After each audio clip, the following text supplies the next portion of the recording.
Class में पढ़ने वाले हैं अंकेक्षण के प्रकार, टाइप्स ऑफ ऑडिट। ठीक है, अंकेक्षण के जो है कितने प्रकार होते हैं इनके बारे में एक एक पॉइंट को डिफाइन करेंगे। देखो फर्स्ट है वैधानिक अंकेक्षण।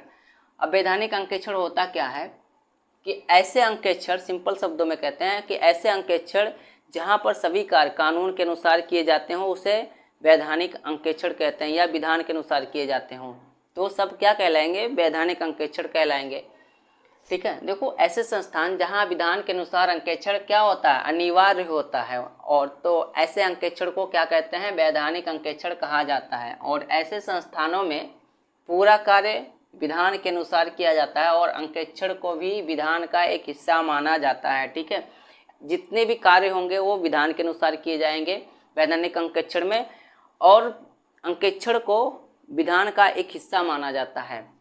अब इसके लिए एग्जाम्पल है कंपनियों का अंकेक्षण, और सेकेंड हो जाएगा प्रन्यासों का अंकेक्षण। प्रन्यास मीन्स होता क्या है कि जो जिसे हम ट्रस्ट इंग्लिश में बोलते हैं, ट्रस्ट सब जानते हैं, प्रन्यास हिंदी में बहुत कम जानते हैं, लेकिन फिर भी बता रहे हैं। इसका इंग्लिश होता है प्रन्यास का ट्रस्ट होता है, जिसे हम बोलते हैं ट्रस्ट। ठीक है,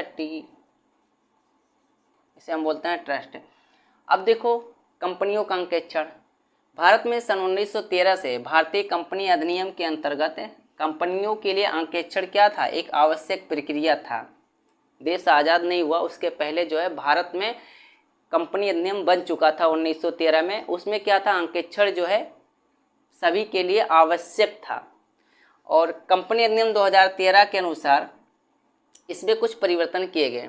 कंपनी अधिनियम 2013 फिर उसके बाद भी बना तो उसमें कुछ परिवर्तन किया गया, और इसमें ये कहा गया कि सभी कंपनियों को एक योग्य एवं कुशल अंकेक्षक की नियुक्ति करना आवश्यक है जो वित्तीय संबंधी हिसाब किताब रख सके। ठीक है, कंपनी अधिनियम 2013 में ये कहा गया कि सभी कंपनियों के लिए, जितनी भी कंपनियां हैं उनमें एक योग्य एवं कुशल अंकेक्षक की नियुक्ति करना आवश्यक है जो उनके वित्तीय संबंधी लेखा पुस्तकें हैं उनका हिसाब किताब रख सके। प्रन्यासों का अंकेक्षण। प्रन्यासों का अंकेक्षण मीन्स क्या होता है कि प्रायः देखा जाता है कि कुछ प्रन्यास जो विधवाओं, नाबालिगों व असहाय व्यक्तियों द्वारा बनाए गए हैं।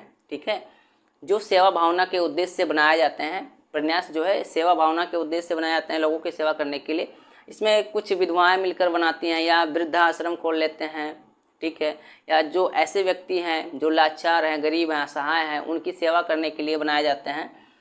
तो बनाए गए हैं, वे अपना हिसाब किताब रखने में सक्षम नहीं होते, वो इतने टैलेंटेड नहीं होते हैं, या उनके पास इतनी जानकारी, नॉलेज नहीं होती है कि वो अपना हिसाब किताब रख सकें। ठीक है, अतः ऐसे प्रन्यासों द्वारा अंकेक्षण अनिवार्य है, तो उनका अंकेक्षण अनिवार्य है, वैधानिक अंकेक्षण के अंतर्गत आते हैं। तथा ऐसे प्रन्यासों द्वारा किया गया अंकेक्षण क्या होगा, वैधानिक अंकेक्षण कहा जाएगा।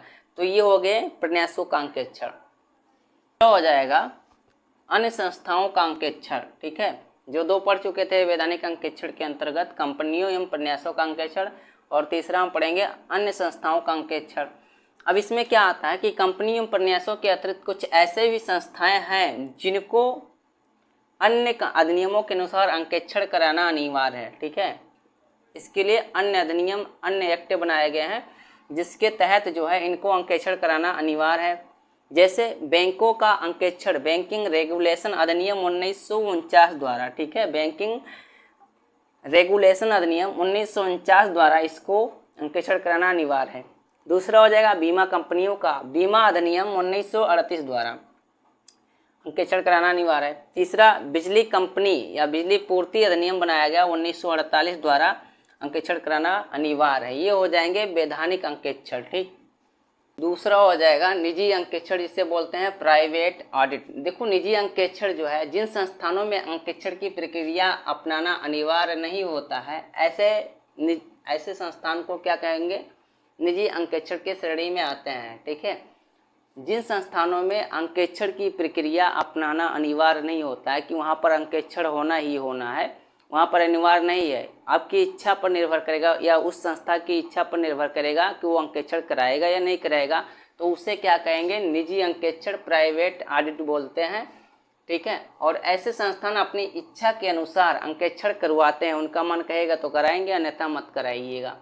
और ठीक है, उनका मन कहेगा तो कराएंगे अंकेक्षण, नहीं तो नहीं कराएंगे। और साथ ही अंकेक्षण का क्षेत्र भी निश्चित करते हैं कि हमें किन किन क्षेत्रों में इसको अंकेक्षण कराना है। अब इसके अंतर्गत क्या क्या आते हैं, जैसे एकाकी व्यापार का अंकेक्षण, ठीक है, एक निजी अंकेक्षण के अंतर्गत आते हैं। साझेदारी फर्मों का अंकेक्षण, ठीक है, पार्टनरशिप जो फर्म होते हैं उनका अंकेक्षण निजी अंकेक्षण के अंतर्गत आते हैं। व्यक्तियों के हिसाब किताब का अंकेक्षण, ये सब निजी अंकेक्षण हो जाएंगे। अब तीसरा हो जाएगा सरकारी अंकेक्षण, इसे बोलते हैं गवर्नमेंट ऑडिट। तो सरकारी विभागों और संस्थानों में किए जाने वाले अंकेक्षण को क्या कहते हैं, सरकारी अंकेक्षण कहते हैं। जितने भी सरकारी विभाग और संस्थान हैं उसमें जो अंकेक्षण किया जाता है उसे सरकारी अंकेक्षण गवर्नमेंट ऑडिट कहते हैं। और ये अंकेक्षण किसी अधिनियम द्वारा निर्धारित नहीं किया जाता है, ठीक है। ये अंकेक्षण जो है गवर्नमेंट ऑडिट जिसे बोलते हैं, ये किसी अधिनियम के द्वारा डिसाइड नहीं किए जाते हैं और सरकारी अंकेक्षण केवल सरकारी विभागों द्वारा किया जाता है, ठीक है। सरकारी अंकेक्षण केवल सरकारी विभाग द्वारा किया जाता है और साथ ही ये विभागीय नियमों के अनुसार किए जाते हैं। जिस विभाग में अंकेक्षण करना है वहाँ के जो रूल हैं उसी के हिसाब से इस अंकेक्षण को किया जाएगा। चौथा हो जाएगा आंतरिक अंकेक्षण, इंटरनल ऑडिट। देखो आंतरिक अंकेक्षण, ये अंकेक्षण किसी संस्था के हिसाब किताब की गड़बड़ी के लिए संस्थान द्वारा स्वयं किया जाता है। जो आंतरिक अंकेक्षण है, जो वहाँ के हिसाब किताब की पुस्तकें होती हैं उसको, उसमें जो त्रुटियां हुई है उसको जांचने के लिए या जो गड़बड़ी हुई है उसको देखने के लिए ये स्वयं करते हैं। और इसके लिए अंकेक्षक की नियुक्ति अन्य कर्मचारियों के समान ही किया जाता है तथा अन्य कर्मचारियों के अनुसार ही उन्हें वेतन दिया जाता है, ठीक है।